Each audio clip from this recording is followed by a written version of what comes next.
Olá, estudante! Seja bem-vindo mais uma vez. Eu, Pedro Ítalo, o seu professor de matemática, em parceria com a Faculdade Fazan e as faculdades integradas da América do Sul, vou continuar aquela nossa aula de onde nós paramos em como tirar mais do que 800 em matemática e suas tecnologias. Então, você que já está chegando aí, já vai compartilhando esse link, por favor. Não esqueça de compartilhar com o brother aí, com a mana, para pegar e chamar eles para entrar na faculdade com você. Não é, na verdade, ajudar o concorrente. Não. É chamar eles para entrar na faculdade junto com você. Para tirar uma nota boa no Enem. E já vai deixando o joinha aí também. Não se esqueça de se inscrever e ativar o sininho aí. Fechou? Estamos aqui tentando fazer o nosso melhor para vocês. Eu acho que vocês podem fazer isso para nos ajudar também. Bom, se você não lembra, na aula anterior que eu ministrei para vocês, eu ensinei a vocês como que a prova é elaborada. Na verdade, eu comecei ensinando como estudar matemática, né? Depois eu te ensinei como que a prova é elaborada, depois como que a prova é corrigida e ensinei para você a estratégia de prova. Lembra a estratégia de prova? Resumidamente, é você começar pelas questões fáceis e médias fáceis. Quais são essas questões fáceis e médias fáceis? São aquelas que você lê, lembrando que você começa a ler pelo comando da questão e depois, se necessário, você volta a ler o início, né, do enunciado, o início do texto, e aí você identifica aquela questão como fácil ou média fácil, se é aquela questão que você lê e você sabe fazer ela rapidamente. Se você não sabe fazer ela rapidamente, você sabe fazer e vai demorar, é porque ela é média difícil. Então, o que você faz?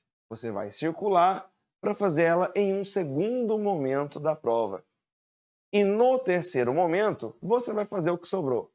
No caso das difíceis, né? E então, essa é a melhor estratégia de prova que vai te ajudar a colocar a teoria de resposta ao item ao seu favor. E aí, eu mostrei para vocês também o top 10, aqueles 10 tópicos que você não pode ir para a prova sem saber eles. Aquele top 10. E eu comecei a explicar para vocês alguns desses assuntos. E aí eu expliquei para vocês a parte de transformações de unidades de medida.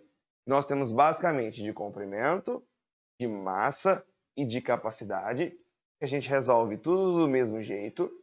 A diária, que é baseado na de comprimento, só que você anda o dobro de casas. E a de volume, que é baseado na de comprimento, só que você anda o triplo de casas. E mostrei para você a relação entre capacidade e volume.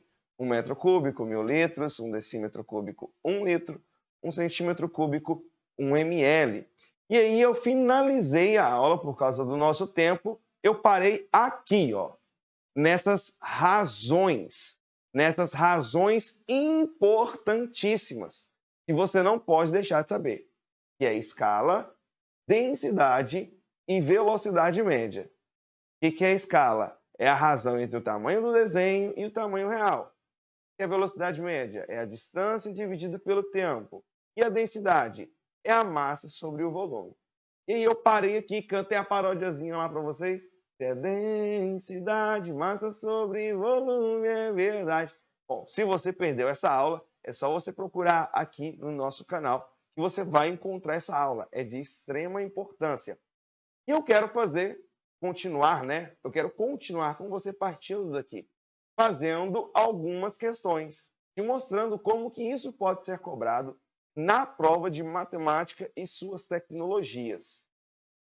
Dessas 3 razões, a mais importante para a prova de matemática e suas tecnologias é a escala.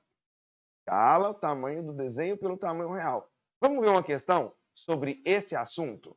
Olha só. Primeira coisa, nós vamos começar lendo o comando da questão. E o que o comando da questão pergunta para você? Qual foi a escala utilizada na confecção do mapa? Então, eu quero saber o quê? A escala. Então, lá no dia da prova, caísse essa questão lá, eu iria fazer isso aqui, ó. Escala. Eu ia riscar isso aqui para eu ver, visualizar que eu quero saber qual é a escala.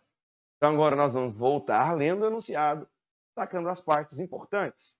Uma equipe de ambientalistas apresentou um mapa de uma reserva ambiental em que faltava a especificação da escala utilizada para sua confecção. O problema foi resolvido, pois um dos integrantes da equipe lembrava-se de que a distância real de 72 quilômetros, então, ficaria distância real 72 quilômetros percorrida na reserva, equivalia a 3,6 centímetros no mapa. Então, eu riscaria ali, equivalia a 3,6 centímetros no mapa. Qual foi a escala utilizada na confecção? Eu quero saber a escala, não é? Como eu disse para você, escala é o tamanho do desenho dividido pelo tamanho real. Escala é o tamanho do desenho dividido pelo tamanho real. Eita, não está aparecendo aqui, ó, os meus desenhozinhos aí, né, que eu coloquei. Então, vamos tentar fazer meio que de cabeça, tá bom? E você que está aí comigo, vai fazendo a anotação. A anotação. Vai anotando aí para mim, por favor, tá? O que eu vou falar para você. Né? Depois eu vou chamar o pessoal técnico, eu tenho a resposta aqui. Deve estar acontecendo algum probleminha ali, mas beleza. Olha só. Escala é o tamanho do desenho pelo tamanho real. Então, você vai escrever assim para mim, ó.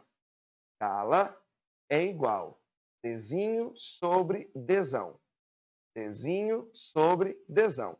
Tamanho do desenho dividido pelo tamanho real. Vai acompanhando comigo e escreve junto comigo, tá bom? O desenho é 3,6 centímetros. O desão, que é o tamanho real, é 72 quilômetros. Então, você vai ter ele escrito é igual a 3,6 centímetros sobre 72 quilômetros. 3,6 centímetros sobre 72 quilômetros. Eu não posso fazer essa divisão porque nós estamos com unidades de medida diferentes. Então, nós vamos ter que deixar tudo na mesma unidade de medida. Eu disse para você que é mais convencional você deixar tudo em centímetros. Até eu cantava lá assim na paródia, ó, se é a escala, não tem sofrimento, é o desenho pelo real, fique bem atento. Desenho irreal. Então, na mesma medida é sensacional. Então, tem que estar na mesma medida. Então, eu vou passar esses 72 quilômetros para centímetros. Tem que lembrar daquela tabela. Quilômetro, hectômetro, decâmetro, metro, decímetro, centímetro, milímetro. Para eu sair de quilômetro e chegar em centímetro, nós vamos andar 5 casas. Então, você vai pegar o número 72 e vai acrescentar 5 zeros. Você vai pegar o número 72 e vai acrescentar 5 zeros, ficando 7.200.000 centímetros. Então, vai ficar E de escala igual a 3,6 sobre 7.200.000. Então, você vai pegar agora os 7.200.000 e vai dividir por 3,6. Para ficar mais fácil, eu vou tirar essa vírgula do 3,6 e vou colocar um zero no 7.200.000, ficando E de escala é igual a 36 sobre 72 milhões. Chegou nessa conclusão? Conseguiu escrever? Acompanhando junto comigo? Então, agora você vai simplificar essa equação por 36, essa fração por 36. Então, você chega aqui, E de escala é igual a 36 dividido por 36, 1. 72 milhões dividido por 36, 72 dividido por 36 é 2. Então, ficaria 2 milhões. Então, você conclui que E de escala é igual a 1 sobre 2 milhões. Logo, a nossa escala é 1 por 2 milhões. O que significa isso? Significa que 1 centímetro no mapa equivaleria a 2 milhões de centímetros na realidade. Beleza? Conseguiu acompanhar comigo? Então, ó, massa, fechou? Depois a gente coloca aí para aparecer para vocês os cálculos, tá bom? Eu vou fazer isso aí, vou pedir para o pessoal depois resolver isso aí para mim. Eu quero te mostrar mais uma questão de como pode ser cobrado de você escala no Enem, na prova de matemática e suas tecnologias. Vamos ler o comando? A envergadura CD na referida maquete em centímetro é igual a envergadura CD na referida maquete em centímetro é igual a... Aí vem a pergunta, né? Vamos lá, vamos ver o texto. Uma empresa europeia construiu um avião solar, como na figura, objetivando dar uma volta ao mundo, utilizando somente energia solar. O avião solar tem comprimento AB igual a 20 metros e uma envergadura de asas CD igual a 60 metros. Para uma feira de ciências, uma equipe de alunos fez uma maquete desse avião. A escala utilizada pelos alunos foi de 3 por 400. Qual é a envergadura CD na referida maquete em centímetros? Então, olha o que eu sei. Eu sei que a envergadura CD, na realidade, é 60 metros. E eu sei que a escala utilizada foi 3 por 400. Fechou? Então, ó, a envergadura CD é 60 metros e a escala utilizada 3 por 400. Então, não está aparecendo ali os cálculos, mas vai escrevendo junto comigo. Sabemos que escala é Dzinho sobre Dzão. Qual foi a escala utilizada aqui? 3 por 400. Então, lá no lugar do você vai colocar 3 sobre 400 igual. Tamanho do desenho é o que eu não sei. Dzinho é o que eu quero descobrir. Sobre Dzão. Só que o nosso tamanho real é 60 metros. Então, nós vamos ter que passar isso para centímetro. Nós vamos transformar de metro para centímetro. 60 metros equivalem a 6.000 centímetros. Então, olha a equação que você chegou. 3 sobre 400 é igual a Dzinho sobre 6.000. Ok? Então, agora você vai resolver essa equação. Produto dos meus pelos extremos, o famoso multiplicar cruzado. Show? Só que antes de multiplicar cruzado, eu vou simplificar. Se você você simplificar 2 zeros do 6 e 2 zeros do 400, você vai chegar em 3 sobre 4 igual a D sobre 60. Já ficou mais fácil. Mas eu também vou simplificar o 60 e o 4 por 4. 4 dividido por 4, 1. 60 dividido por 4, 15. Escreve junto comigo, que aí você vai entender o que eu estou falando. E aí você vai chegar na equação 3 sobre 1 igual a D sobre 15. Agora é só multiplicar cruzado. 1 vezes D é D e 3 vezes 15, 45. Logo, sabemos que o valor de CD na referida maquete é que o D vale 45 centímetros. D igual a 45 centímetros. Claro que você também poderia ter feito uma regrinha de 3, porque aqui nós temos grandezas diretamente proporcionais. Então, você poderia ter feito assim, ó. 3 vale 400, 3 vale 400, x vai valer 6.000. O que eu disse? Se 3 centímetros no desenho vale 400 centímetros na realidade, 60 metros são 6.000 centímetros. 6.000 centímetros na realidade, ou seja, o 6.000 tem que estar debaixo do 400 na montagem da regra de 3. Equivaleria a quantos centímetros no desenho? Você resolve essa regra de 3, eu tenho certeza que você vai encontrar 45 centímetros. Mas não é só isso. Eu preciso te alertar para esse tipo de questão. Mais uma vez, eu quero te pedir para você escrever o que eu estou falando com você. Porque por algum problema técnico, não está aparecendo os cálculos aqui para mim no quadro. Ok? E nem aí para vocês. Tá? Mas depois do intervalinho a gente resolve isso aí, sem nenhum problema. Então vai acompanhando junto comigo. Olha o que é a pergunta da questão. O volume do monumento original em metro cúbico é de...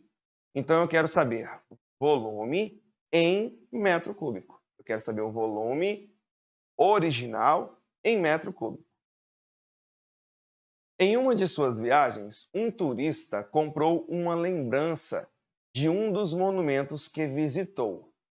Na base do objeto, há informações dizendo que se trata de uma peça em escala 1/400 e que seu volume é de 25 centímetros cúbicos. Então, a escala é 1/400 e o volume é 25 centímetros cúbicos. Eu quero saber qual é o volume do monumento original em metro cúbico. Então, vamos lá? O que significa essa escala de 1/400? Significa que 1 centímetro no desenho equivalem a 400 centímetros no desenho. E aqui nós temos um pega, porque ele deu volume, 25 centímetros cúbicos. Então, se você montar uma regra de 3, 1 centímetro, 400 centímetros, 25 é quanto? Você vai errar e vai encontrar a resposta. 25 vezes 400 dá 10.000, letra E, mas não é essa a resposta. Por quê? Porque aqui ele te deu volume. Se ele te deu volume, eu preciso do que nós chamamos de escala volumétrica. Escala volumétrica. Porque ele me deu 1 centímetro, é 400 centímetros. Eu preciso saber 1 centímetro cúbico equivale a quanto? Por quê? Porque ele me deu o volume do desenho. Então, eu preciso saber a escala volumétrica. Bom, essa escala 1/400 é o que nós chamamos de escala linear. É uma escala em linha reta. É como se 1 centímetro valesse 400 centímetros. Se eu quero saber a escala quadrática, eu quero saber a escala de área. Quando nós falamos de área, nós estamos falando de duas dimensões. Nós estamos falando de comprimento e de largura. Então, se eu quero transformar a escala linear, 1/400, em escala quadrática, em escala de área, você eleva ao quadrado. Você eleva ao quadrado de ambos os lados. Então, você iria fazer 1 ao quadrado e 400 ao quadrado. Aí você encontraria a escala de área quadrática. Então, se ele falasse assim, ó, e que sua área é de 25 centímetros quadrados, eu iria precisar da escala quadrática. Só que aqui ele fala centímetro cúbico. Eu preciso da escala volumétrica. Volume, nós estamos falando de 3 dimensões: comprimento, largura, que é a mesma coisa que espessura, e altura, que é a mesma coisa que profundidade.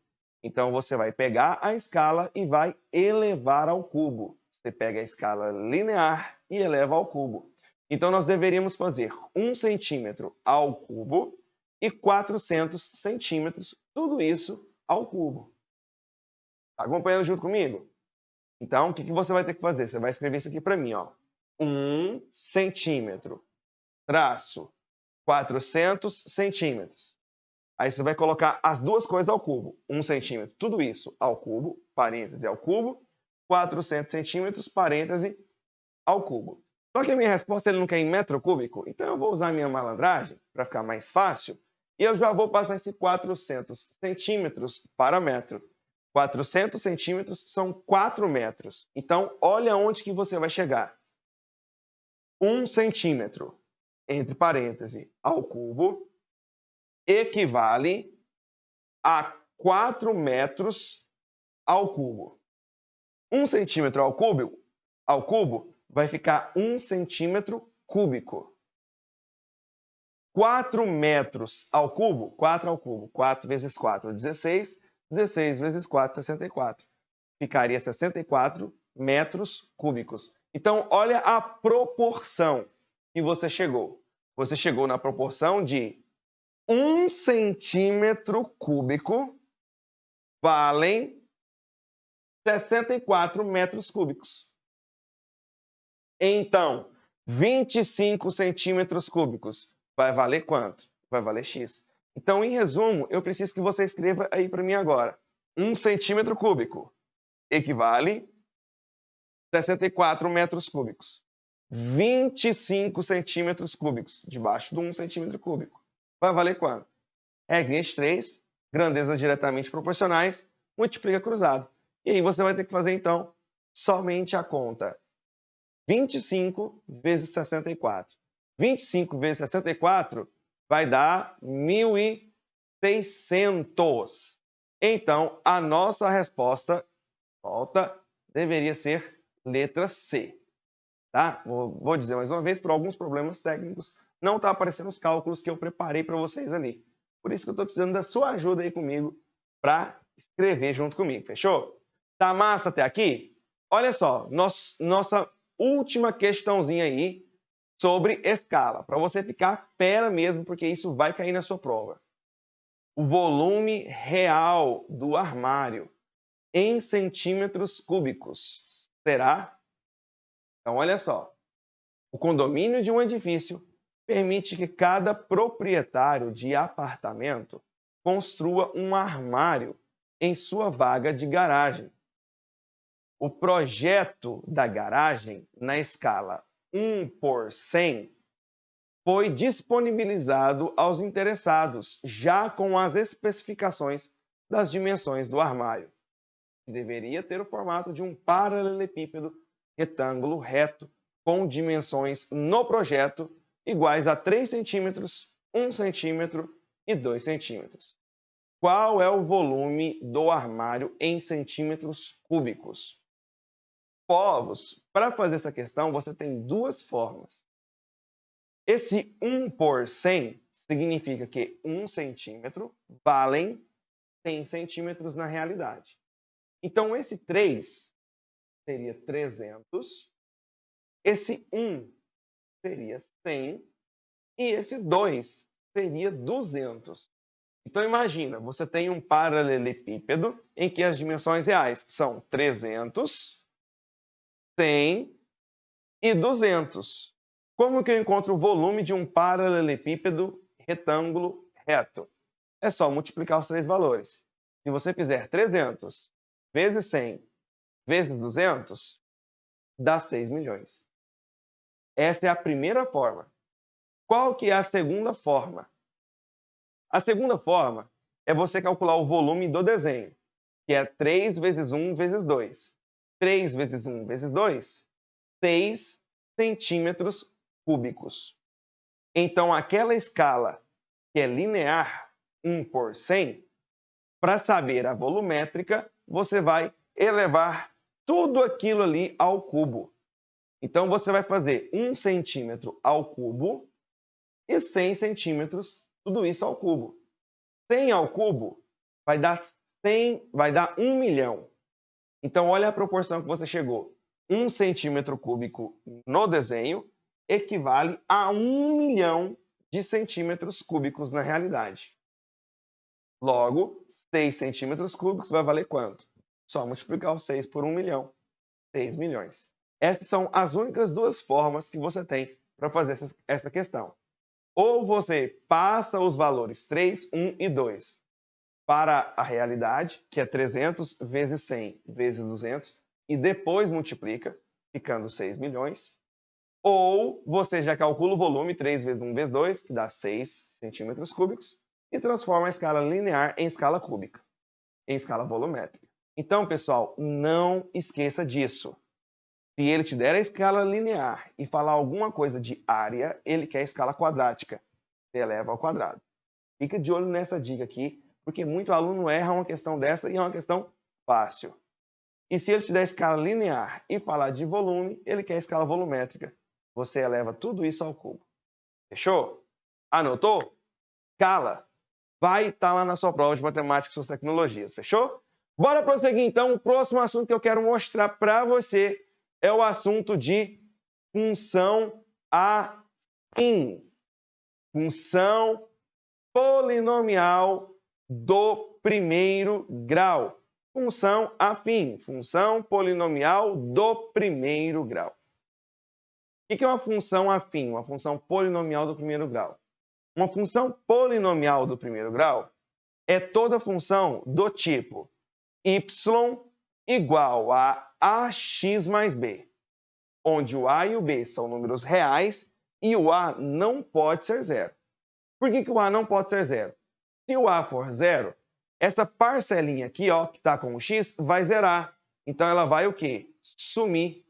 E vai sobrar só o valor do b. Você só teria y igual a b. E y igual a b não é uma função polinomial do primeiro grau, não é uma função afim. É uma função constante. É uma função constante. Por isso que o a e o b são números reais e o a não pode ser zero. O a não pode ser zero, porque senão a função deixa de ser polinomial do primeiro grau e se torna uma função constante. O que é o gráfico de uma função polinomial do primeiro grau? O gráfico de uma função polinomial do primeiro grau é uma reta. É uma reta que pode ser crescente ou uma reta que pode ser decrescente. Quando que a reta é crescente? Quando o meu a for positivo. E quando que a reta é decrescente? Quando o meu a for negativo. A positivo, reta crescente. A negativo, reta decrescente. O a, que é o número que acompanha o xzinho aqui, ó, ele tem um nome muito específico. Ele é chamado de coeficiente angular. O a é o coeficiente angular. E o b? O meu b é chamado de coeficiente linear. Então vamos recapitular? Uma função polinomial do primeiro grau é toda função do tipo y igual a x mais b, onde o a e o b são reais e o a não pode ser zero. Porque se o a for zero, se torna uma função constante. O a é chamado de coeficiente angular e o b é chamado de coeficiente linear. Se o a é positivo, a reta é crescente. E se o a é negativo, ela fica decrescente. Ok. A reta, ela tem dois pontinhos muito especiais. O primeiro pontinho é onde ela toca o eixo y, que é bem aqui, ó, nesse caso aqui, ó, onde ela toca o eixo y. Se o ponto está em cima do eixo y, é porque o x vale zero. Então, pega essa função aqui, ó. Anota aí para mim no caderninho, vai.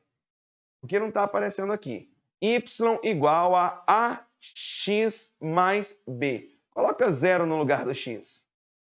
Fica a vezes zero, zero. Então, isso aqui some. Por causa que o x vale zero, né? Só sobra o valor do b.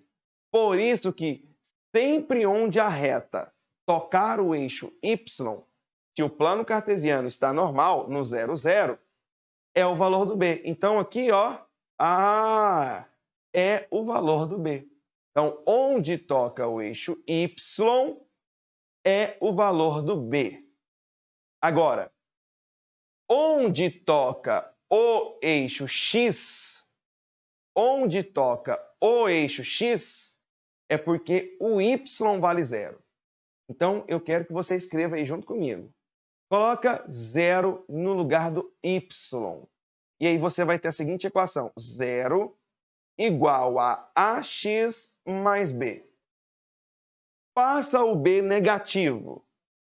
Você vai ter menos b igual a x. Menos b igual a x. A x, não é menos b igual x, não. Menos b igual a x.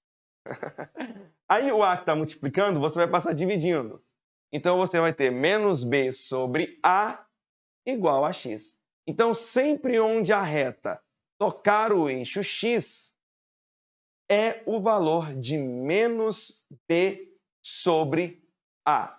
Sempre onde a reta tocar o eixo x, é o valor de menos b sobre a. Cuidado, não é o valor do a, tá? É o valor de menos b sobre a. Então, aonde ela toca o eixo y é o b.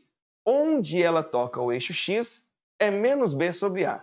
Onde ela toca o eixo x, eu falei para você, é porque o nosso y vale zero. Por isso que esse ponto ele é chamado de zero da função, ou de raiz da função. Então, vamos recapitular? Se a função é do primeiro grau, ax mais b, com a e b real, só que o a não pode ser zero. Se o a é positivo, a reta é crescente. Se o a é negativo, ela fica decrescente. Opa! Coeficiente A é o angular e o B é o linear.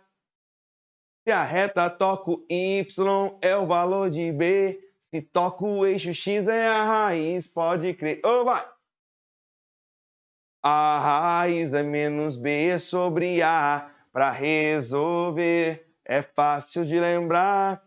Monta um sistema ou sai por semelhança. Determinante é fácil, é roubar doce de criança. Pegou? Não, né? Vamos ver a letra, então?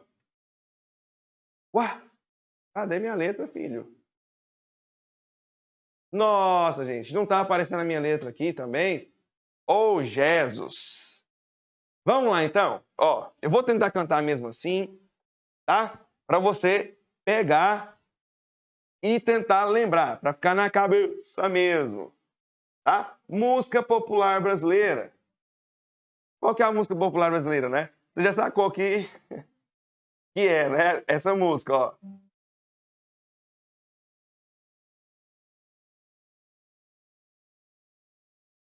Vale de favela, né? Tu tá ligado, né? E aí, ó, vamos um acústicozinho aqui. No acústicozinho, né, bem de boa, olha como é que fica a paródia. Depois, qualquer coisa, eu canto com vocês com a letra. Tinha que estar aparecendo ali, mas eu não sei o que está rolando. Mas vamos lá. Se a função é do primeiro grau, ax mais b, com a e b real. Se o a é positivo, a reta é crescente. Se o a é negativo, ela fica decrescente. Vou baixar meio tom.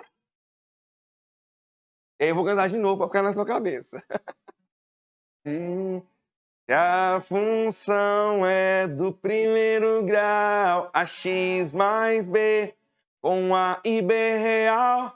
Se o a é positivo, a reta é crescente. Se o a é negativo, ela fica decrescente. Coeficiente A é o angular e o B é o linear. Se a reta toca o y, é o valor de b. Se toca o eixo x, é a raiz, pode crer. A raiz é menos b sobre a. Para resolver, é fácil de lembrar. Monta um sistema ou sai por semelhança. Determinante é fácil, é roubar doce de criança. Pegou? Vamos mais uma vez? Ó, só que agora eu vou acelerar, hein? Se a função é do primeiro grau, ax mais b com a e b real. Se o a é positivo, a reta é crescente. Se o a é negativo, ela fica decrescente. Coeficiente A é o angular e o b é o linear. Se a reta toca o y, é o valor de b. Se toca o eixo x, é a raiz, pode crer. A raiz é menos b sobre a. Para resolver é fácil de lembrar. Monta um sistema ou sai por semelhança. Determinante é fácil, é roubar doce de criança. Beleza!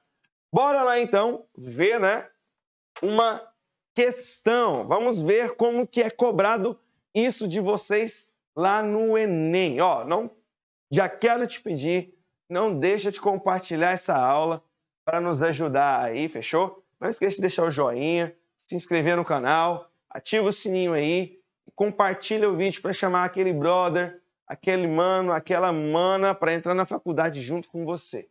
Fechou? Ajuda nós aí. Vamos lá então, olha só. Uma questãozinha aqui sobre esse assunto. Provavelmente não vai aparecer meus cálculos novamente, mas eu prometo que já a gente resolve esse probleminha aqui, tá? Essa questão diz o seguinte: o número de peças que devem ser produzidas para se obter um faturamento de 10 mil é...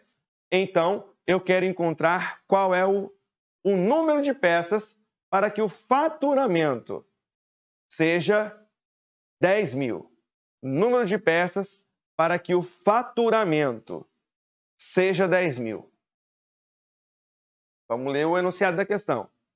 A quantidade X de peças em milhar produzidas e o faturamento Y em milhar de real de uma empresa estão representadas nos gráficos, ambos em função do número T de horas.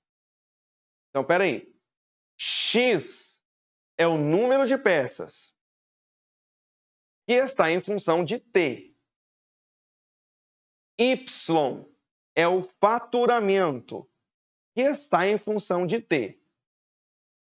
Se eu quero peças relacionado com faturamento, eu preciso colocar o Y em função do X. Eu preciso fazer uma relação entre o X e o Y. Porque aqui o X está relacionado com o T e o Y com o T. Eu preciso escrever o X e o Y relacionados. Enquanto eu bebo uma água, dá uma olhada nesse gráfico aí, vai. Vê se você consegue fazer a relação que existe entre o X e o Y. Mata aí para mim, bora lá.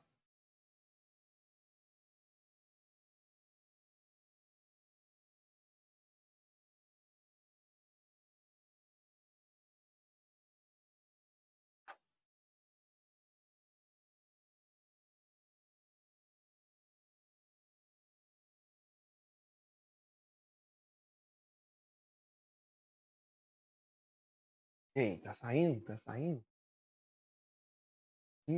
Não? Consegue fazer a relação? Pensa aí um pouquinho.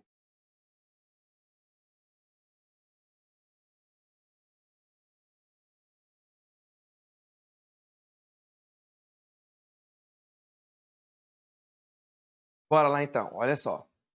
Eu preciso escrever primeiro o X em função do T. Eu preciso escrever o X em função do T. Observe que quando o meu X é 1, ou quando o meu T é 1, né? Quando o meu T é 1, o meu X é 20. Quando o meu T é 3, o meu X é 60. Observe que o X é 20 vezes o T. X é 20 vezes o T. Quer ver? Ó? Se o T é 1, 1 vezes 20, 20. Se o T é 3, 3 vezes 20, 60. Oh, então, a função que descreveria esse gráfico é x igual a 20t. Então, você escreve isso para mim. X é igual a 20t. Viu só? Agora, pensa. Faça a mesma relação para y e para t. Qual que é a função que você encontraria entre o y e t? Pensa na mesma lógica.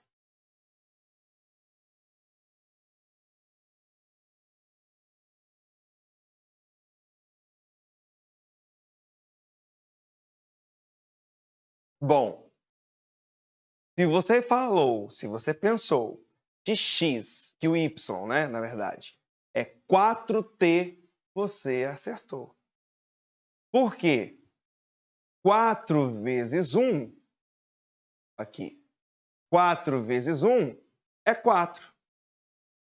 4 vezes 2 é 8.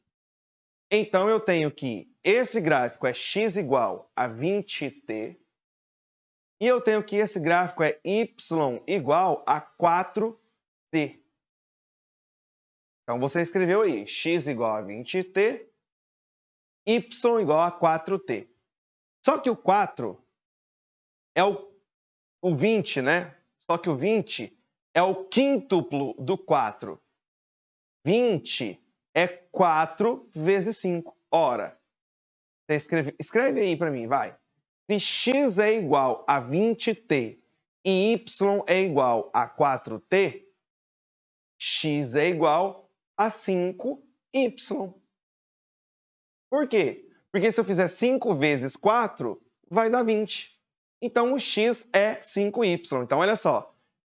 Eu peguei essa função, que é x igual a 20t, que está em função do t.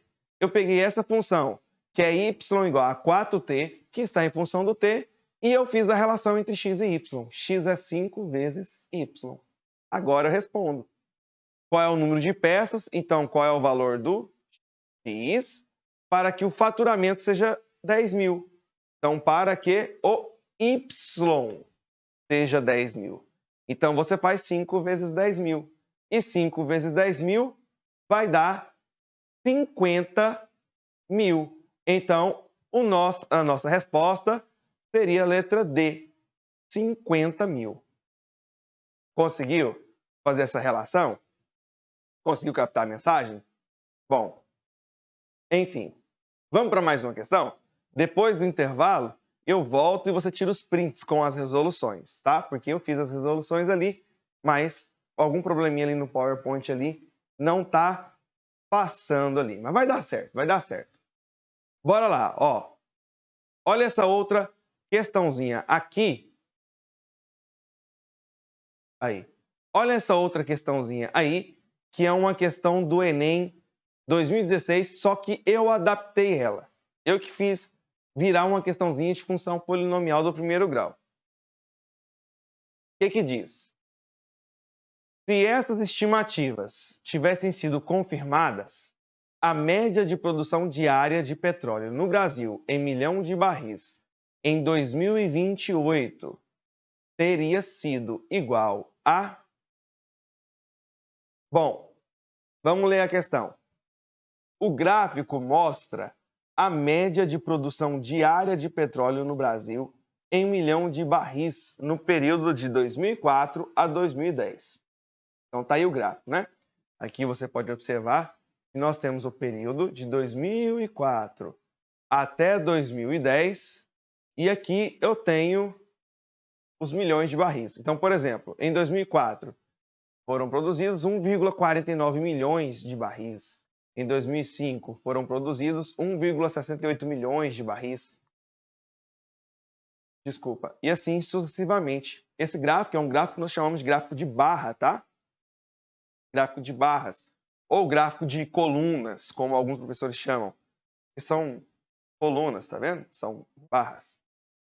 Bom, estimativas feitas naquela época indicavam que a média de produção diária de petróleo no Brasil, baseado nos 2 últimos anos pares, cresceria linearmente para os próximos anos pares até 2030. Então, você entendeu o que eu coloquei aqui? E foi eu que coloquei, ó, para fazer o que eu fazer a adaptação da questão. Ele está falando que nos 2 últimos pares, nos 2 últimos anos pares, a partir dali ia continuar crescendo nos próximos anos pares, até 2030. Então vamos olhar os 2 últimos anos pares. O último ano par é 2010. Então em 2010 nós tínhamos 2 milhões de barris. Em 2008 nós tínhamos 1,85 milhões de barris. Então isso vai continuar crescendo da mesma forma. Ou seja, de 2008 para 2010 são 2 anos. De 1,85 para 2 é 0,15.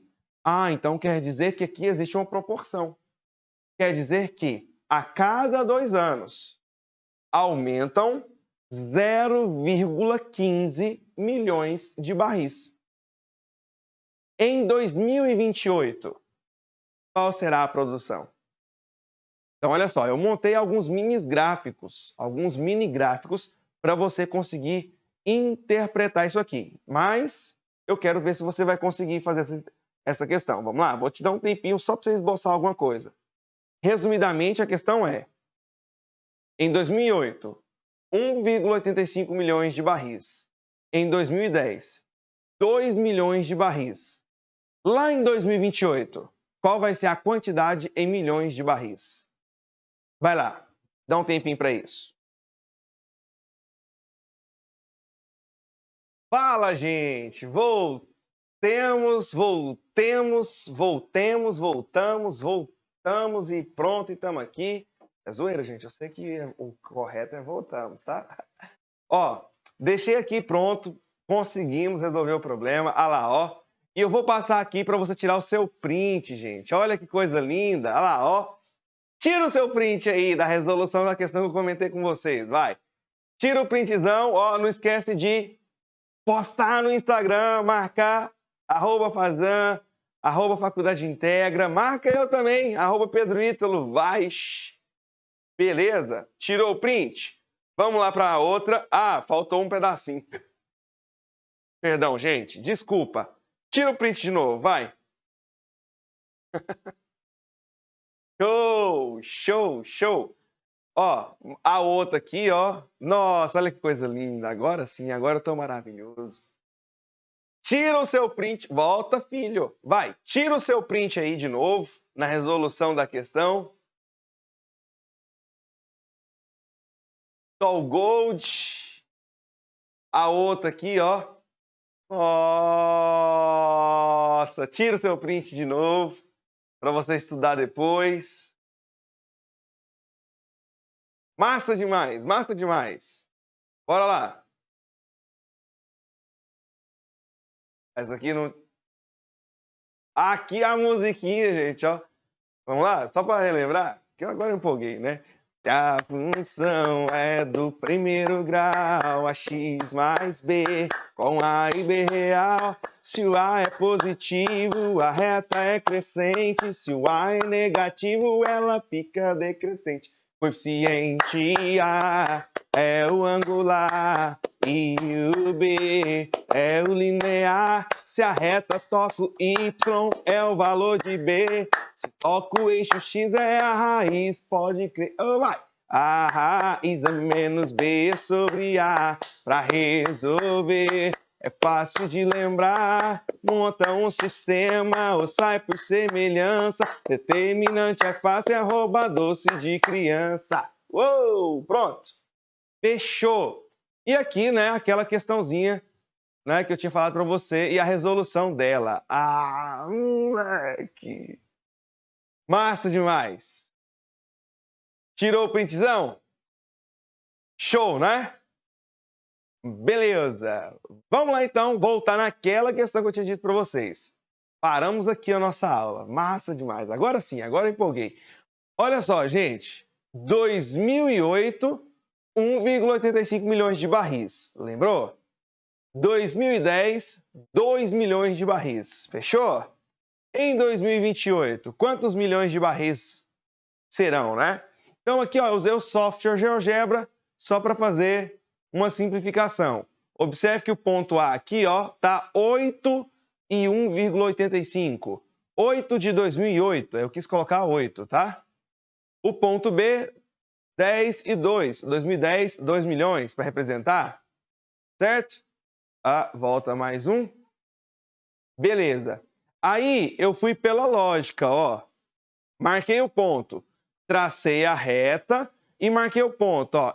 Em 28 aproximadamente, né? 2028. Quantos serão? 3,35 milhões. Então, eu já sei que a nossa resposta aqui vai ser letra E. Só pelo gráfico que eu montei ali, usando o software, né? GeoGebra, obviamente. Tá, mas não é isso que eu quero. Aí eu peguei, tracei umas retinhas, tá vendo? Ó, eu meio que estou montando uma semelhança de triângulos. Vou avançar um pouco mais. Aqui, ó. Resumidamente, é isso que eu tenho. É como se eu tivesse esse gráfico. Em 2008, eu usei apenas 8. 1,85 milhões. Em 2010, 2 milhões. Em 2028, qual que vai ser o valor? Pessoal, observe que aqui você pode aplicar determinante. Por quê? Porque lá em geometria analítica, você aprendeu um negócio chamado condição de alinhamento de 3 pontos. 3 pontos estão alinhados ou são colineares quando o determinante é 0. Então, você poderia fazer o determinante assim, ó. 8 e 1,85, 10, 2, 28, y. Pronto. E aí você encontraria a resposta. Mas não é o que eu vou usar nessa questão. Eu vou usar semelhança de triângulos. A famosa regra de 3. Mas é uma regra de 3 entre as variações. O que o gráfico está me mostrando? Que a cada 2 anos eu aumento 0,15. Então, vou trocar aquilo ali por x, olha lá, ó. A cada 2 anos eu aumento 0,15. Eu quero ir de 2008 para 2028, ou seja, em 20 anos, quanto que vai aumentar? Viu a regra de 3? 2 anos, aumenta 0,15. 20 anos, quanto que vai aumentar? É uma semelhança de triângulos, porque eu tenho, ó, 2 triângulozinhos aqui, tá vendo? Então, eu posso escrever dessa forma, ó. X está para 0,15, assim como 20 está para 2. É uma das formas que você tem. Você multiplica cruzado, e aí você vai encontrar 2x igual a 3, passa o 3 dividindo, o 2 dividindo, e aí você vai encontrar que o x é 1,5. Então, eu encontrei que o x é 1,5. Então, eu encontrei que essa variação é 1,5. Então, o que eu vou ter que fazer com 1,85? Somar 1,5, 3,35. Tira a foto, vai, tira um printzão seu aí da resolução, gente.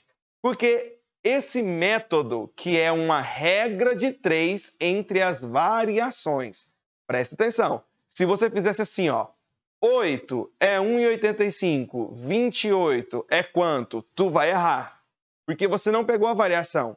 Você pegou os valores secos dos pontos. Tem que ser uma proporção entre as variações, tá bom? Então, nossa resposta seria a letra E. Ó, vou te mostrar essa outra questão. Olha o comando dela aqui, ó. A expressão algébrica que relaciona a quantidade de combustível no tanque e a distância percorrida pelo automóvel é... Observe, gente, que eu nem preciso perder tempo lendo esse enunciadozinho aqui, porque eu quero olhar o quê? Eu quero olhar para esse gráfico, que é combustível em função da distância percorrida, e eu quero saber qual dessas alternativas aqui que vai ser a função que descreve aquele gráfico. Se a função é do primeiro grau, ax mais b, com A e B real. Se o A é positivo, a reta é crescente. Se o A é negativo, ela fica decrescente. O coeficiente A é o angular e o B é o linear. Se a reta toca o Y, é o valor de B. Gente, não está tocando o eixo Y aqui? No 50? Não é no gráfico normal 0, 0? B é 50. Observe que eu posso eliminar a letra A porque o B está 500. Eu posso eliminar a letra C porque o B está 500. E eu posso eliminar a letra E porque o B está 500. Gente, sobrarão apenas duas alternativas. A letra D de dado e a letra B de bosque. Como a reta é decrescente, o A é negativo. Observe que na letra B o meu x é negativo, menos 1 sobre 10. E na letra D o meu x é positivo, 1/10. Então eu já tenho certeza, gente, que a resposta é a letra B. Sem cálculo nenhum, só seguindo a dica que eu te dei. Então só de olhar no gráfico eu sei o valor do B, 50. Mas vamos supor que você quer encontrar o A. Eu tenho duas formas para encontrar o A. Onde toca o eixo X? Se toca o eixo X é a raiz, pode crer. A raiz é menos B sobre A. Então, o 500 é menos B menos 50 sobre A. Então, menos 50 sobre A igual a 500. Se você resolver isso, você vai ver que o A é menos 1 sobre 10. Olha aqui que coisa linda. Olha que coisa linda. A representação algébrica do lucro em função do tempo. Lucro em função do tempo. Gráfico normal no 0, 0. Se a reta toca o Y, é o valor de B. B é menos 1000. Qual que é, gente, a única alternativa que o B é menos 1000?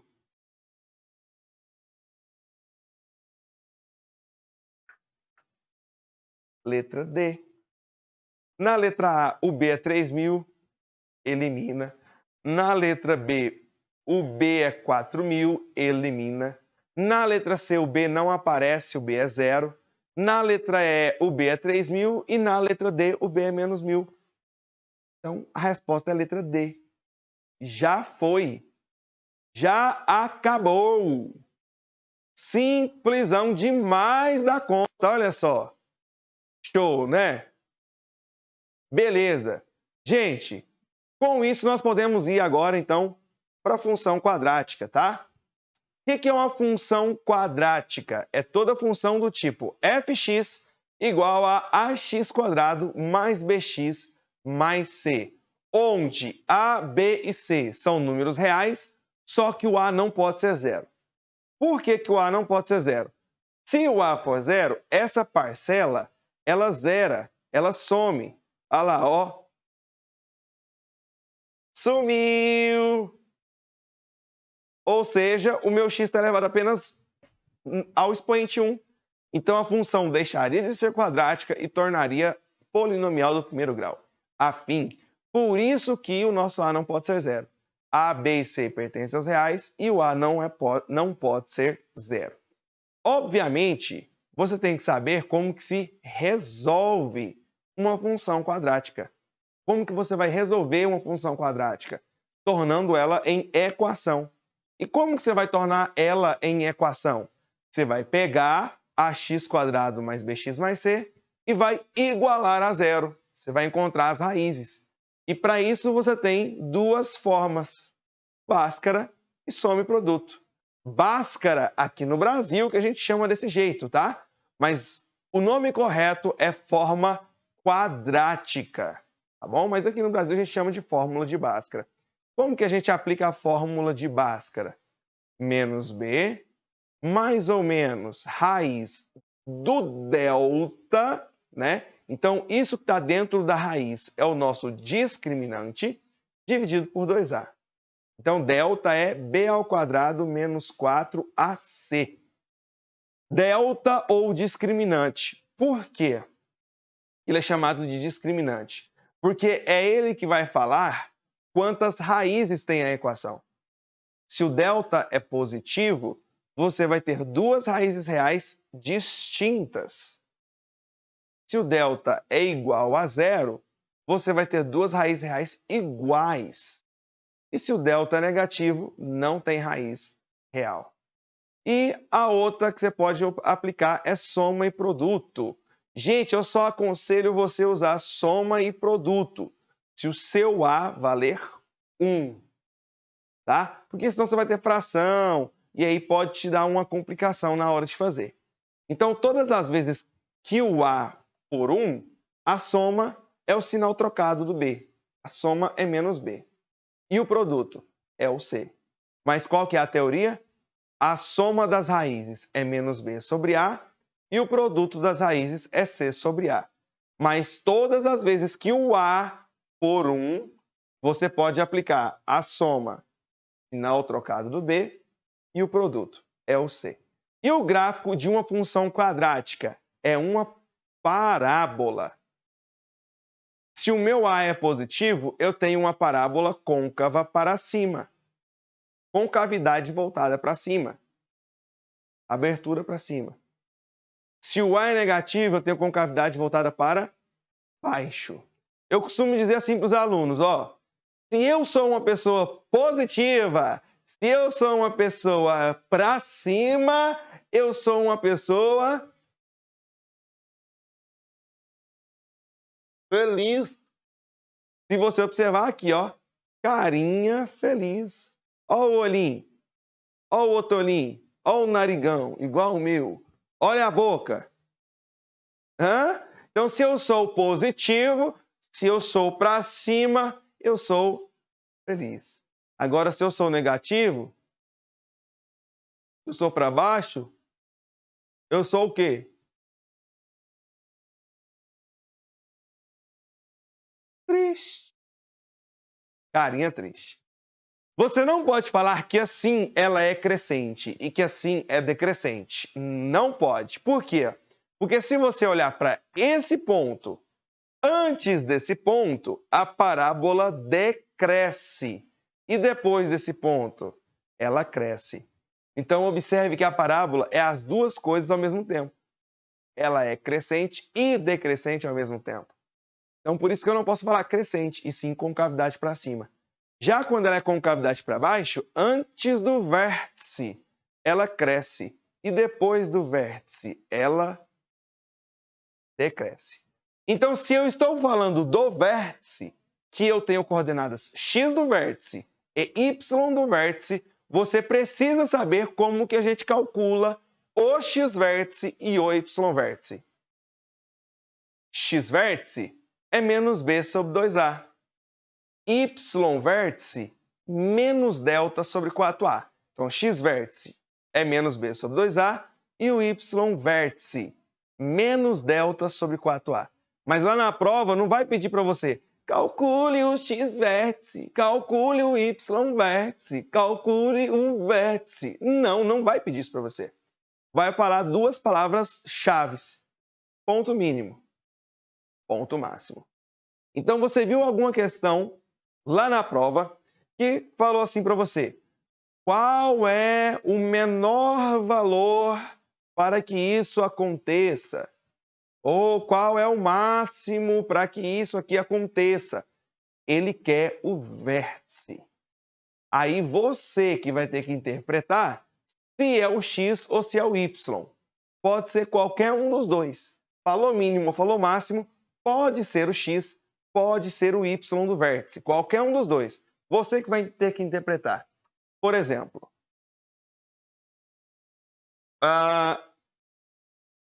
ao lançar uma pedra verticalmente, ela descreve essa trajetória parabólica.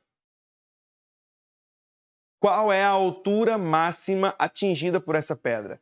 Se eu quero a altura máxima, eu quero saber isso aqui, gente, ó. A altura máxima. Eu quero saber daqui até aqui. Olha o meu movimento. Meu movimento é vertical, eixo Y. Então, aqui, a altura máxima é o y-vértice. Ou Quanto tempo leva para a pedra atingir a altura máxima? Ela atinge a altura máxima aqui e o tempo que ela levaria seria esse aqui. Movimento horizontal. X vértice. Bom, mas eu vou te mostrar isso, como que isso pode ser cobrado de vocês numa questão. Mas antes de te mostrar a questão, bora lembrar de mais uma paródiazinha? Olha só, essa paródia eu até cantei aí para vocês quando eu fui te ensinar como estudar matemática, né? Ixi, uai. Por que tu desafinou, violão?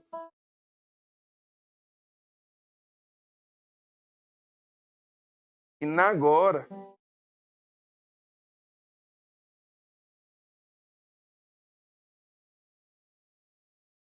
Pode ficar desafinado não, pô. Aí, ó. Lembra daquela música assim, ó? Foi numa festa de Cuba Libre e na vitrola whisky a gogo. A meia luz a som de Johnny Rivers, aquele beijo que você sonhou. E na pele a tua energia, quando peguei de leve a... Lembra lá? Perguntava do you wanna dance? Te abraçava do you wanna dance? Pra você, sonha mais, não faz mais. Aí olha só a parodiazinha como é que ficou, ó. Saca só. Ax quadrado mais bx mais c igual a zero é a equação. A B e C são coeficientes que vou usar na minha solução. Menos B mais ou menos delta, e tem raiz e é sobre 2A. Côncava pra cima o A é positivo, só resta o vértice pra encontrar. XB é menos B, fica bem sobre 2A. Y é menos delta, dividido por 4A. Se é o delta, devo obedecer. P ao quadrado menos 4AC, termo independente, é o valor de C.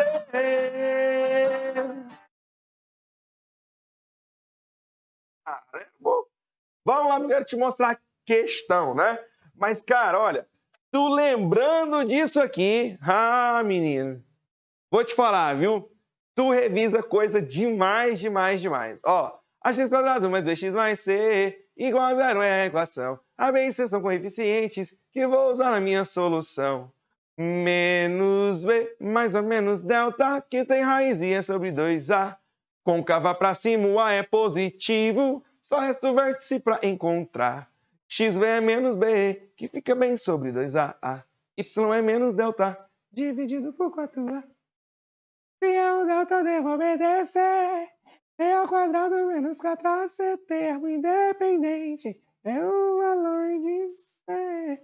Termo independente é o único que não acompanha o X. Por isso que ele é chamado de termo independente. Bora ver então uma questão sobre esse assunto. A segunda detetização começou em qual dia? Vamos ver? Olha o que diz a questão. Para evitar uma epidemia, a Secretaria de Saúde de uma cidade detetizou todos os bairros, de modo a evitar a proliferação do mosquito da dengue. Sabe-se que o número F de infectados é dado pela função f de t igual a menos 2t² mais 120t, em que t é expresso em dias e t igual a zero, né, que tinha que estar ali, é o dia anterior à primeira infecção, e que tal expressão é válida para os 60 primeiros dias da epidemia. Então, ó, F é o número de infectados e T é o dia. A Secretaria de Saúde decidiu que uma segunda detetização deveria ser feita no dia em que o número de infectados chegasse à marca de 1.600 pessoas, e uma segunda detetização precisou acontecer. Que dia ocorreu essa segunda detetização? Gente, a questão disse que a segunda detetização vai acontecer quando o meu número de infectados for 1.600. Então, de acordo com a questão, se você olhar para essa função, quem que é o 1.600? O 1.600 é o F ou é o T? Se você respondeu que o 1.600 é o F, você acertou, porque 1.600 é o número de infectados. Então, eu tenho que pegar aqui e colocar 1.600 no lugar do F. Então, 1.600 é igual a menos 2t quadrado mais 120t. Agora eu preciso resolver essa equação quadrática. Como que eu vou resolver essa equação quadrática? Igualando a zero. Então, eu vou pegar esse menos 2t ao quadrado que está negativo e vem para cá positivo, e o 120t que está positivo e vem para cá negativo, ficando o quê? 2t ao quadrado menos 120t mais 1.600 igual a zero. Como aqui é uma equação, porque está igualada a zero, eu posso simplificar. Então, eu poderia simplificar todo mundo por 2. 2 dividido por 2, 1. 120 dividido por 2, 60. 1.600 dividido por 2, 800. Então, eu tenho que essa equação é equivalente a essa, t quadrado menos 60t mais 800. Mas eu quero te alertar para uma coisa. Não simplifique função. Não simplifique função. Menos 2t quadrado mais 120t não poderia simplificar. Por quê? Porque não é a mesma coisa. Essa função aqui, ó, não é a mesma coisa que menos t ao quadrado mais 60t. Não é a mesma coisa. Agora aqui, que é uma equação, eu posso simplificar. Então agora eu vou te dar um tempinho, 30 segundos, para você resolver essa equação quadrática. Vai, resolve para mim. 30 segundos. Quero ver se tu vai resolver ela em 30 segundos.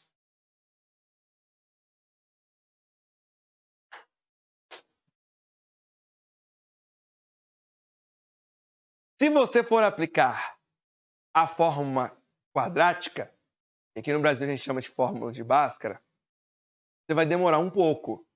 Então, por isso que eu te aconselho, antes de fazer Bhaskara, tente aplicar soma e produto. Se você não conseguir aplicar soma e produto, aí sim você faz Bhaskara. Então, qual que é a teoria de soma e produto que eu falei para vocês? A soma, quando A é 1, é o sinal trocado do B. E o produto é o C. Então, você está vendo que o B é menos 60, a soma, eu troco o sinal, 60. E o produto mantém o C. O C é 800. Então, eu tenho que pensar em dois valores cuja a soma é 60 e em dois valores cuja o produto... Cadê, velho? Vai, passa, mano. Aí, ó, cujo produto é 800. Então, agora pensa. Dois números que você soma dá 60 e que você multiplica dá 800. Pensa aí, quais são esses dois números? Se você falou 20 e 40, você acertou. 20 mais 40 é 60 e 20 vezes 40, 800. Então, se você aplicar a forma quadrática, a fórmula de Bhaskara, você vai chegar nisso, que o t' é 20 e o t duas linhas é 40. Então, como eu quero saber quando chegou imediatamente a 1.600 pessoas, foi no t igual a 20. Então, a nossa resposta é a letra... Opa, tá no lugar errado. Tá no lugar errado, gente. Não é 60, tá? É 20, tá bom? Nossa resposta é a letra B. 20º dia. Deve ser algum errozinho lá. Letra B. 20º dia. É nesse dia que a gente vai chegar nos 1.600. Fechou? Massa. Vamos mais uma? função quadrática? Mais uma de função quadrática. Quando o estudante obtém o maior número possível de bactérias, a temperatura no interior da estufa está classificada como... Então, eu quero saber qual é a classificação da temperatura quando ele tem o maior número possível de bactérias. Vamos avançar? Olha a pergunta. Um estudante está pesquisando o desenvolvimento de certo tipo de bactéria. Para essa pesquisa, ele utiliza uma estufa para armazenar as bactérias. A temperatura no interior dessa estufa em graus Celsius é dada pela expressão T de H igual a menos H ao quadrado mais 22H menos 85, em que H representa as horas do dia. Então, olha o que eu sei. Eu sei que T é a temperatura e H, horas do dia. Continuando a leitura aqui, ó. No sabe-se aqui, ó. Sabe-se. Sabe-se que o número de bactérias é o maior possível quando a estufa atinge sua temperatura máxima. E nesse momento ele deve retirá-las da estufa. A tabela associa intervalos de temperatura em graus Celsius com as classificações muito baixa, baixa, média, alta e muito alta. Então, qual é a classificação? Olha só. Observe que o estudante obtém o maior número possível de bactérias quando a estufa atinge temperatura máxima. Aí o aluno lê isso e ele consegue enxergar isso. Aí ele fala, uai, temperatura máxima, então tem que ser o maior possível. Muito alta, letra E de errou. Tá errado, gente. Pô, tá errado isso aí. Sabe por quê? Porque você não sabe se essa temperatura vai passar de 43. Vamos supor que essa temperatura só chegue até 20. 20 estaria classificada como média. Então, eu preciso descobrir qual é a temperatura máxima. Vou ficar de cá aqui agora para dar uma mudada.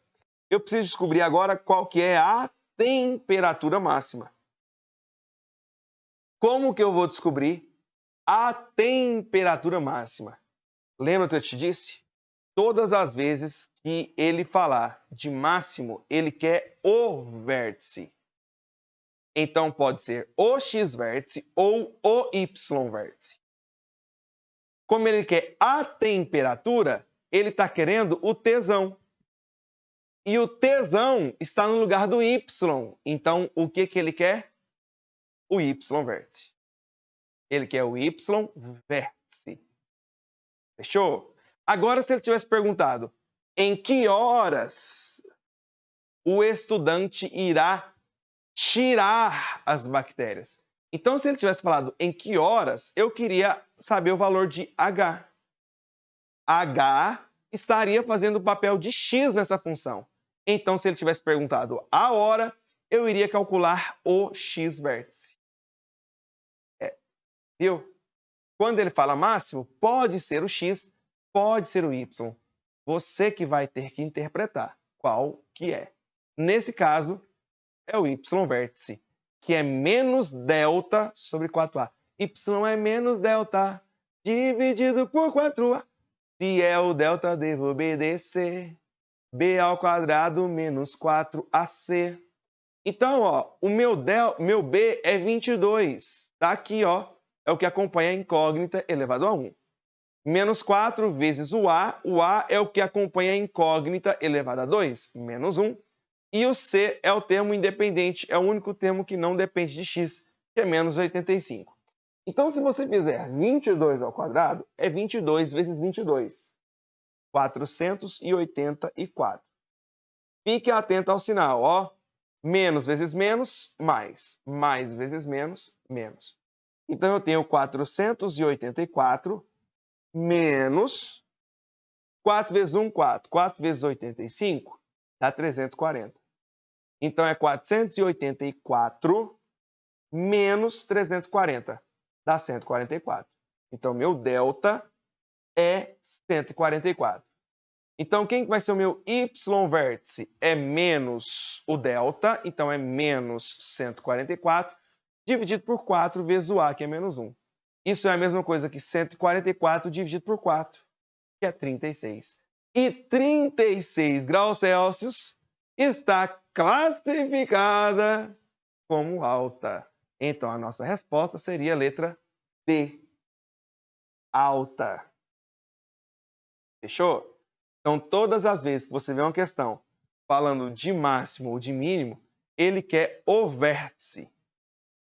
Se ele quer o vértice, pode ser tanto o x-vértice quanto o y-vértice. Você que vai ter que interpretar qual dos dois.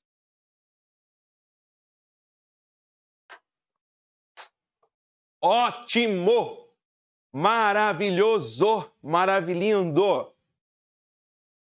Bora prosseguir com esse próximo assunto que sempre cai na prova. Qual que é? Estatística. Estatística sempre cai na prova do Enem. Estatística é fazer uma análise de dados. É uma interpretação, onde nós podemos calcular medidas de tendência central e medidas de dispersão. Essa interpretação, esses dados, vão vir escritos em gráficos. Em gráficos de linha,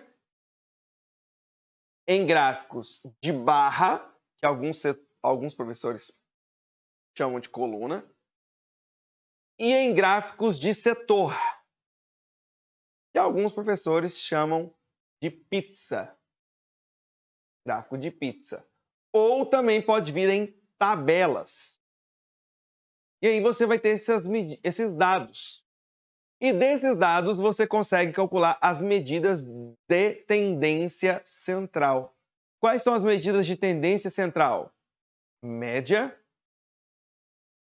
moda e mediana. São os famosos 3Ms. As medidas de tendência central que o Enem vai pedir para você é média, moda e mediana. Média, moda e mediana. E as medidas de dispersão é variância e desvio padrão. Então, para saber uma questão de estatística do Enem, você vai ter que saber média, moda, mediana, variância e desvio padrão. Que tipo de média que o Enem gosta? Ele gosta da média aritmética.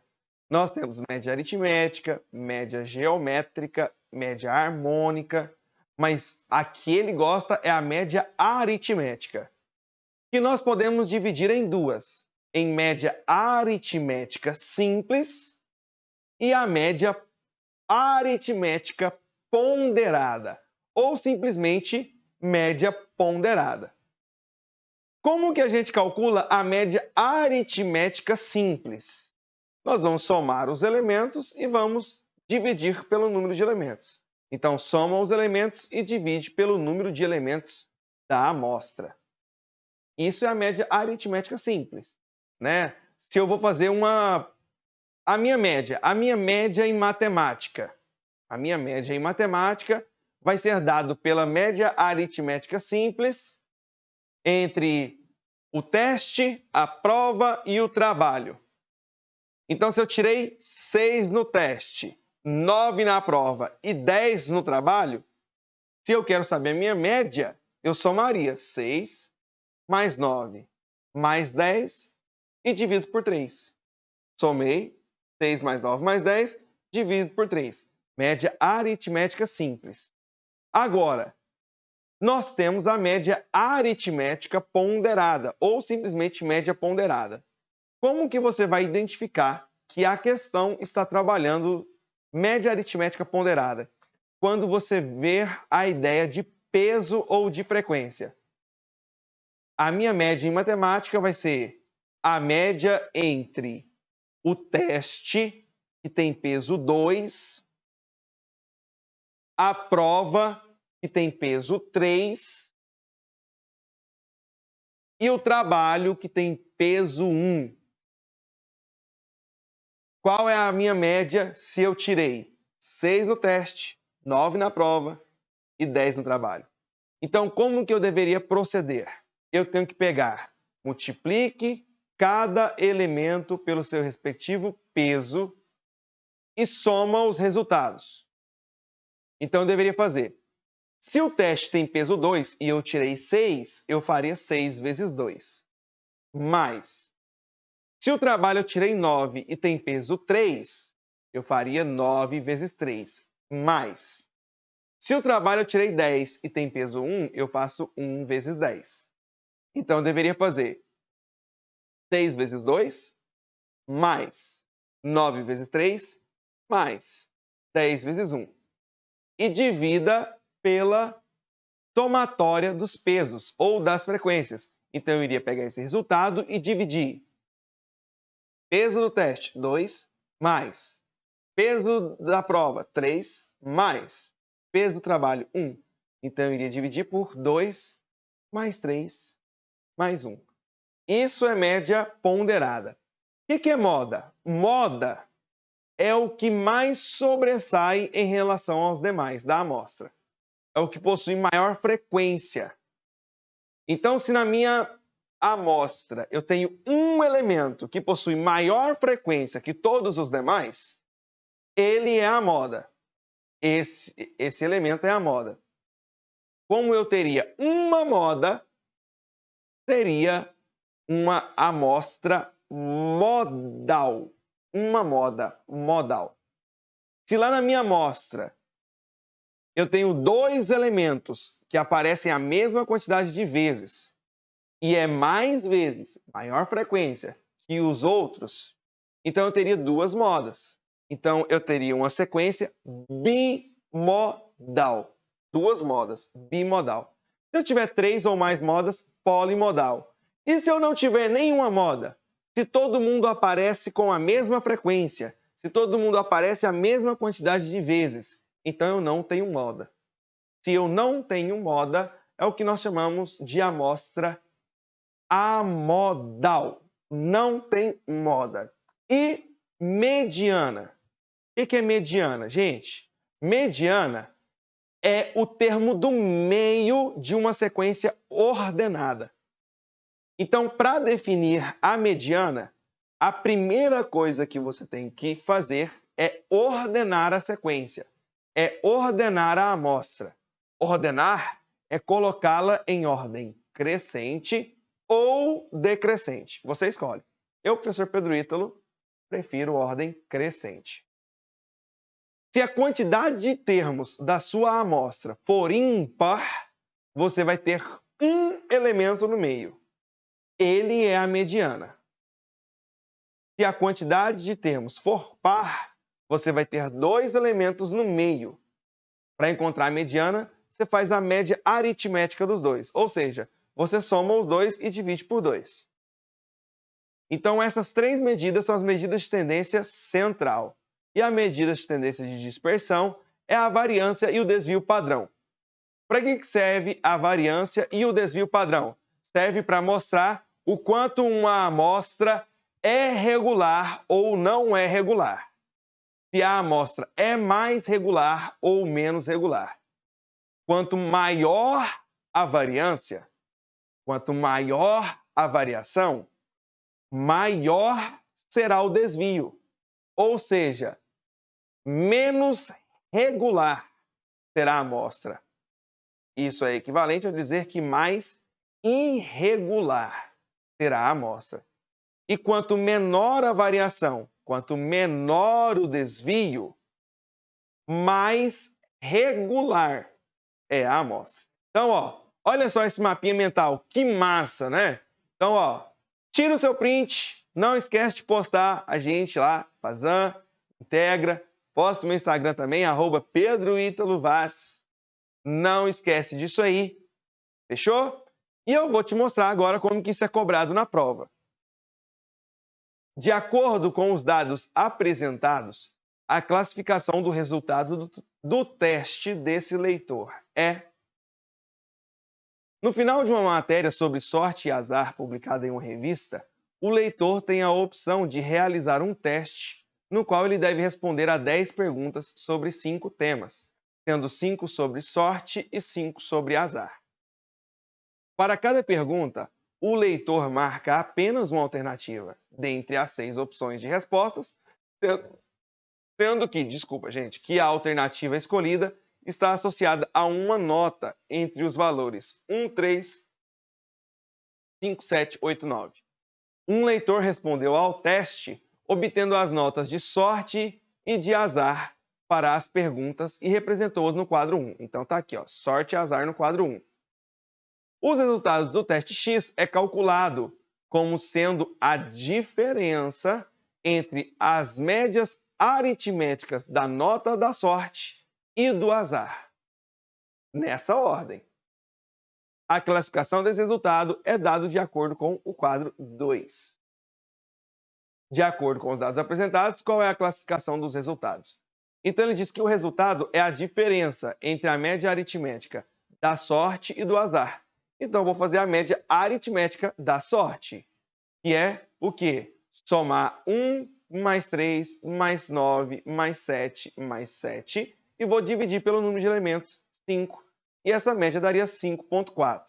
Já a média do azar, eu vou somar as notas do azar, 8 mais 5 mais 5 mais 8 mais 8 mais 5 mais 5 mais 5 mais 9 e vou dividir pelo número de elementos, que é 5.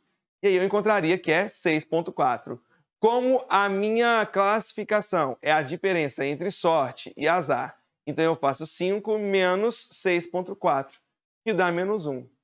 E na nossa tabela, menos 1, por causa do sinal de igual, tá vendo? Ó? Por causa do sinal de igual, esse tracinho embaixo do menor aqui, a resposta seria: você está na média. Letra E. Viu? Vou te mostrar outra questão, como que isso pode ser cobrado. Qual é a mediana dos tempos apresentados no quadro? Então, eu quero saber a mediana. Não preciso nem ler isso aqui, né? Quero saber a mediana. Gente, eu tenho 8 tempos. Então, os dois termos do meio é o quarto e o quinto. Então, eu vou somar esses dois aqui e dividir por 2? Não, você não vai fazer isso. Por quê? Porque você precisa ordenar. Você vai ordenar a sequência. Colocar em ordem crescente ou decrescente. Então, eu vou ordenar a sequência. Como eu só preciso até o quinto elemento, eu não sou bobo, eu vou ordenar só até o quinto. Primeiro, segundo, terceiro, quarto, quinto. Então, a minha mediana é eu somar o quarto elemento mais o quinto elemento, que são os dois elementos do meio da sequência ordenada, e dividir por 2, que daria, então, 20,85, letra D. Mediana. Olha essa de moda. Com base no quadro, qual é a moda do número de pessoas no elevador?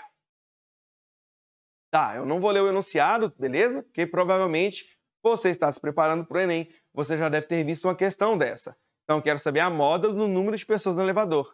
Aí o aluno olha, nossa, o número que mais apareceu aqui é 2, então a moda é 2. Letra A. Não está certo. Por quê? Porque aqui é uma tabela de pessoas que entram e pessoas que saem no elevador. Se entram 4 e saem nenhuma, então quer dizer que eu tenho 4 pessoas no elevador. Tem 4 pessoas.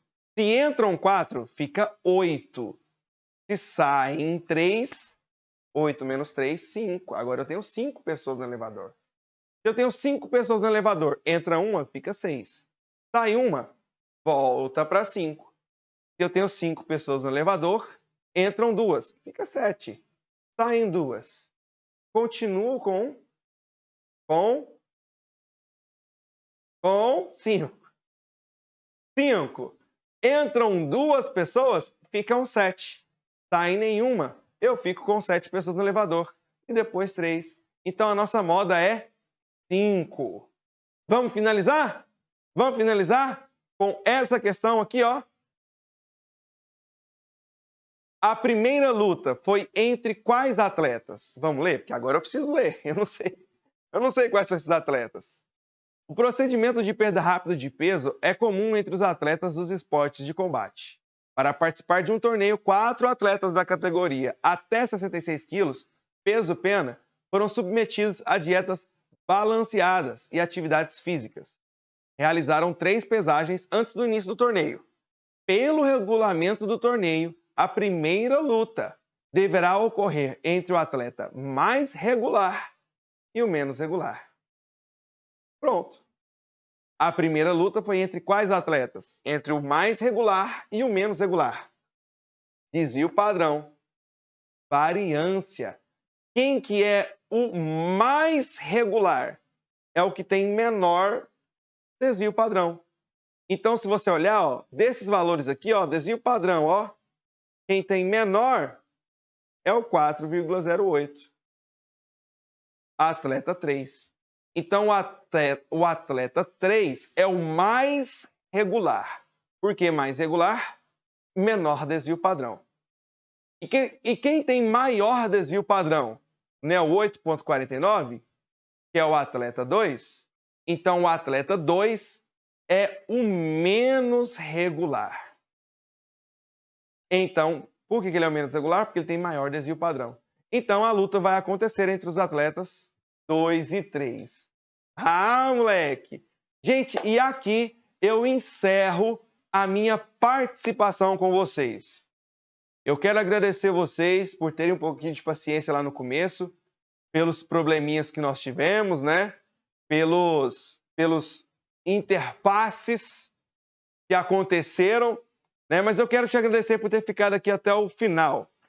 O que vocês precisarem, podem contar comigo, podem me procurar nas redes sociais. Não se esqueça de compartilhar, curtir o canal, né? Se inscrever no canal, ativar o sininho aí, para dar essa força para a Faculdade Fazan, para a Faculdade Integra. E qualquer coisa, só me procurar lá no meu Instagram, @PedroItaloVaz, que eu vou estar te atendendo e te ajudando no que eu puder. Muito obrigado, beijo para quem de beijo, abraço para quem de abraço. Tchau, obrigado!